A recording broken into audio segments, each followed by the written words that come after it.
Hey everyone, today we're making some nice potato roti. With some simple ingredients, and we have the wife in the kitchen today making this for us. I'm not an expert in this, she is. This is going to be one really nice, delicious one. Stay tuned. Here we go.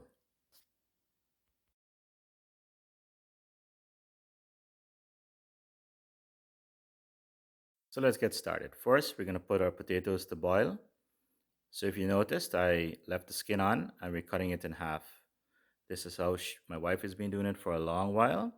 So I'm not going to change her recipe. I'm not going to change her steps of what she does. This way she can test the potato to what she needs, and also it does not retain a lot of water because when she peels it, you'll see in the following steps. Let's add a little bit of salt for flavoring the water. Not much for now. Give this a nice toss.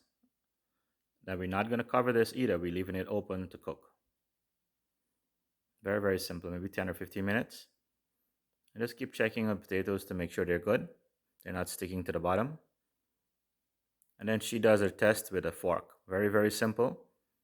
This is exactly what she's telling me to do, to test it to see if it's ready to be taken out. I'm going to test a few different ones because they're all not, they're all not of the same thickness. So she said just a few more minutes and it should be fine.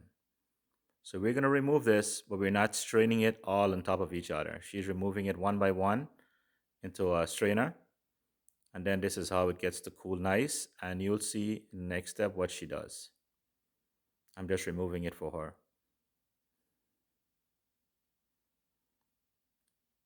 So in the meanwhile, we're going to get our garlic, some pepper, and some salt going. That's all the added ingredients for now. So I think this is the easiest way to peel garlic. Get something heavy, give it a few good smash, and the shell comes right off.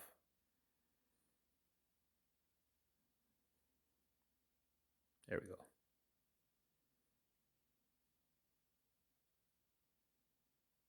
So she also cut the peppers in half, and we're just going to add a little bit of salt to this in a few minutes. I just see a couple of spots on the garlic that I'm going to remove.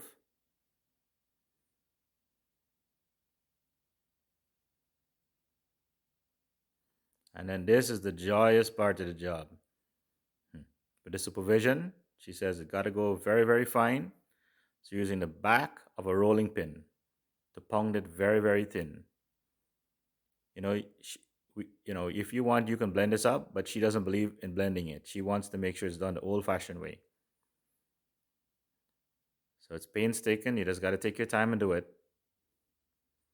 And make sure the garlic is nice and puree. And she's peeling the potato, each piece, and throwing it into the mix right here. And that's just what I'm helping her with.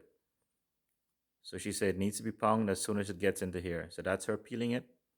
That's me pounding it into the pepper and the garlic. Now, you'll see in a minute what happens. There she is peeling it. So forever, she has always been using this back of the rolling pin for this process. We also have a potato masher, but she doesn't want us to use that. She thinks that it gets lumpy because it's going to pass through the holes. And I'm going to try it now and see what it does. So let's try this. Boy, I hope I do the right thing here. So as you can see, it comes through the hole. You're mashing it. You make sure it's nice and soft. And you get all the lumps out of the potato. You can also use any type of potato you want. This one, it tend to give the food a little bit more flavor. I think this is the Yukon Gold. I think this one is called. There we go. Let's get everything in the middle. Keep mashing it whilst the potato is hot. So the only other thing we're going to add to this would be some roasted grind GEERA or cumin. And that's our flour mix. I'm going to show you real quickly in a minute how we did that. But for now, let's add the cumin powder. And this is going to give it a nice, rich flavor. So that's what it is, GEERA or cumin. See, it's nice and roasted. It's grounded already, and we just have it saved in a container. Just going to mix this up really nice and set this aside. You can add as much of this you want. I'm just going to taste it just for salt and pepper, and if everything is good, I can eat it just as is. So for the flour mix, it's very simple. It's a roti mixture. Some flour, baking powder, and some water. That's it. All-purpose flour. Just a little bit of baking powder. So the measurement is usually 1 cup of flour to 1 teaspoon of baking powder. That's her mixture. But she has never used a measuring spoon yet. She's always used her hands to measure these stuff. She also uses warm water to mix her flour. She moves so fast. I can't even get in time to keep up with the camera with how fast she mixes these stuff. So then she adds a little bit of oil to the top of the flour, and this helps to moisten it also. She's going to do the same thing with the bottom. And she's going to cover this and leave it for a few minutes whilst we get everything else prepped.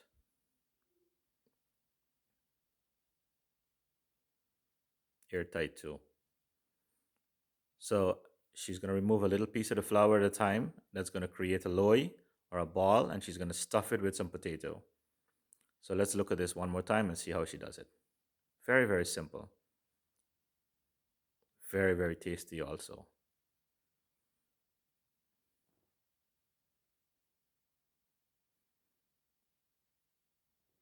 So it doesn't take an expert to do this. I mean, she is, but you can also slow it down and see how she does that. She's going to put about a spoonful or two into the middle of the loy.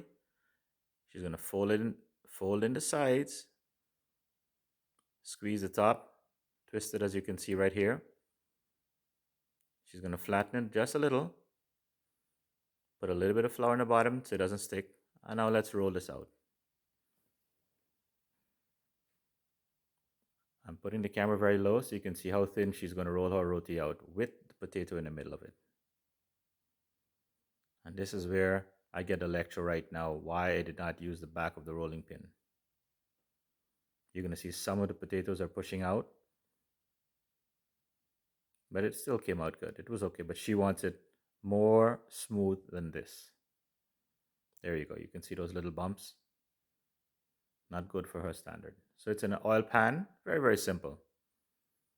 You can use a tawa or a griddle, but we're using a large frying pan because the roti is kind of big. And that's it. Just oil the pan, put on some heat, and that's how the roti is under there. She's going to flip it over about after 30 to 35 seconds. She's going to rub a little bit of oil on there. And she's going to flip it back over. And do the same process again. You can also not put any oil in this. That's how she makes her own. For her, by herself, she doesn't put any extra oil on top of the roti. And look, the roti is swelling already.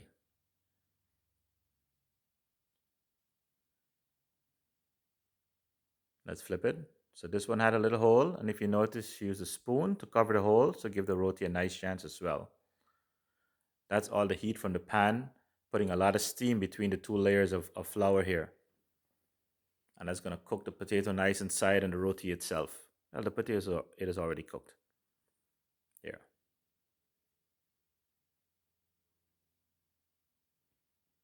And you check out this process, what she does. She's very particular with her roti making. So usually you want to make sure the edge is cooked properly. That's why it's being mashed extra on the edge.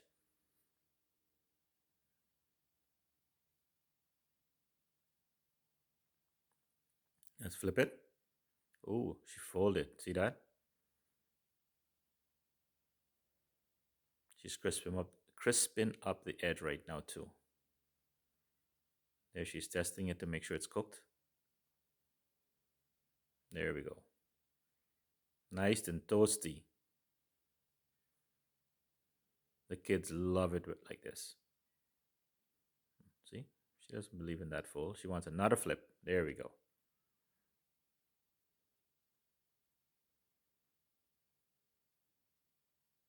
Very, very nice. That's it. Thank you, honey. I'm going to go eat now. See you guys later. Also, quick tip, if you notice, use some plastic wrap on the flour while she's making the one single. This way it keeps the flour moist and it doesn't dry out with the air. So of course, with this roti, you know what we gotta lash with that, right? Some nice chicken. We made some nice chicken curry. I'm also gonna set up a recipe for that one very soon. But for now, let's concentrate on this nice potato roti. Just delicious. Hey guys, just in case you like this video, please leave me a like, drop a comment, and also if you haven't subscribed yet to the channel, please consider doing so.